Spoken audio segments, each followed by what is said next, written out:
लाखों क्रिएटर्स के बीच वो अकेला लड़का कैसे बना इंडिया का सबसे देखा जाने वाला व्लॉगर। ये कहानी सिर्फ सौरभ जोशी की नहीं, बल्कि ये कहानी है उस सपने की जिसे सबने नामुमकिन कहा था।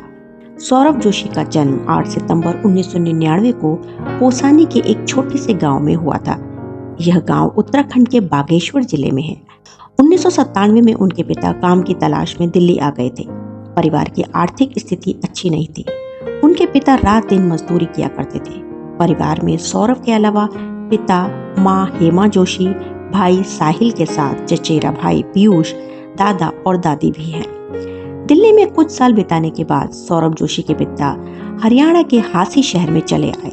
यहाँ आकर वह घरों में पीओपी का काम करने लगी थी। खुद उन्होंने कितना ही संघर्ष क्यों न किया हो, लेकिन बच्चों के लिए कमी नहीं होने दी। परिवार किराए के घर में रहता था। आए दिन उन्हें घर बदलना पड़ता था। तकरीबन 9 घर बदलने के बाद वह अपना घर खरीद सके। इस कारण सौरभ ने 12वीं क्लास तक 5 स्कूल बदल लिए थे। सौरभ जोशी पढ़ाई में औसत थे। इंटरमीडिएट में उनके मार्क्स बहुत अच्छे नहीं थे। इसके बाद उन्हें भविष्य की चिंता सताने लगी। लोगों ने डिजाइनिंग और आर्किटेक्चर में करियर बनाने का सुझाव दिया। तैयारी करने के लिए वह दिल्ली चले गए। कोचिंग करते हुए उन्होंने बहुत कुछ सीखा। इनमें विजुअल रिप्रेजेंटेशन, पर्सपेक्टिव ड्राइंग इत्यादि शामिल है। सौरभ जोशी की दिलचस्पी ड्राइंग में काफी बढ़ गई थी। दिल्ली में रहकर 1 साल कोचिंग करने के बाद भी आर्किटेक्चर में उनका सिलेक्शन नहीं हुआ। वह घर वापस आ गई। हताशा सिर चढ़कर बोलने लगी। अपने पिता के साथ वह पीओपी का काम करने लगे थे। हालांकि ड्राइंग का जुनून फिर भी कम नहीं था। खाली समय में वो ड्राइंग करते थे। सौरभ को बचपन से ही आर्ट में दिलचस्पी थी। उन्होंने बैचलर ऑफ फाइन आर्ट्स की पढ़ाई शुरू की और पेंटिंग में मास्टर लेवल का काम करना शुरू किया। लेकिन पढ़ाई के साथ साथ खर्चे पूरे करना आसान नहीं था। कई बार ऐसा भी हुआ कि आर्ट मटेरियल खरीदने के लिए पैसे कम पड़ जाते। कॉपी, ब्रश, शेड्स सब उधार में लेना पड़ता। पेंटिंग बेचने के ऑर्डर मिलते पर कमाई बहुत कम होती थी। सौरभ की ड्राइंग देखकर उनके भाई ने सलाह दी कि वह यूट्यूब पर वीडियो क्यों नहीं बनाते। इसके बाद उन्होंने आर्ट से जुड़ा चैनल बनाया। 2017 में उन्होंने पहला वीडियो अपलोड किया। फिर यह सिलसिला जारी रहा। इस दौरान कई बार चैनल का नाम भी बदला। आखिर में इसका नाम सौरभ जोशी आर्ट्स रखा गया। हालांकि रिजल्ट्स बहुत अच्छा नहीं आया, लेकिन वो हार नहीं माने। एड्रेस वेरीफाई न हो पाने के कारण उनका अकाउंट भी सस्पेंड हो गया। 2018 और 19 में सौरभ की कमाई कुछ खास नहीं थी। उनकी आय 1000-2000 रुपए महीना भी नहीं होती थी।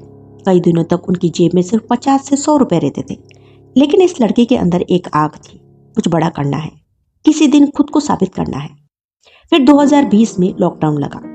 कॉलेज बंद, पेंटिंग के ऑर्डर बंद, कमाई 0। लेकिन यहीं से शुरू हुई गेम बदलने वाली कहानी। सौरभ ने फैसला लिया कि मैं रोज एक व्लॉग डालूंगा, चाहे कुछ भी हो जाए। और भाई, यही डिसिप्लिन उनकी जिंदगी बदल गया। पहले महीने व्यूज कम आए, लेकिन कंसिस्टेंसी ने काम कर दिखाया। लोगों को उनकी फैमिली बॉन्डिंग, सिंप्लिसिटी, ऑनेस्टी और उनके स्टाइल का प्योर देसी व्लॉगिंग बहुत पसंद आने लगी। कुछ ही महीनों में उनका चैनल लाखों सब्सक्राइबर पार कर गया और आज सौरभ जोशी व्लॉग चैनल पे 37+ मिलियन में सब्सक्राइबर हैं। वो डेली एक व्लॉग डालते हैं। उनकी उम्र 24 साल है। मंथली इनकम की बात करें तो 25 से 35 लाख के आसपास है। लग्जरी थिंग्स की बात करें तो एक सुंदर बड़ा घर, महंगी बाइकें, कार, कैमरा, गैजेट्स, फैमिली के लिए फाइनेंशियल स्टेबिलिटी, सब कुछ आज उनके पास है। सौरभ की सफलता का असली फॉर्मूला सिंपल है। कंसिस्टेंसी, रियल लाइफ दिखाना, hard work, family values, never give up attitude. उन्होंने कभी फेक लाइफ स्टाइल नहीं दिखाया, बस अपनी सच्ची जिंदगी लोगों तक पहुंचाई। अगर एक छोटे शहर का साधारण लड़का 0 पैसे, 0 पहचान और 0 एक्सपीरियंस से शुरू करके करोड़ों में कमाई कर सकता है, तो आप क्यों नहीं।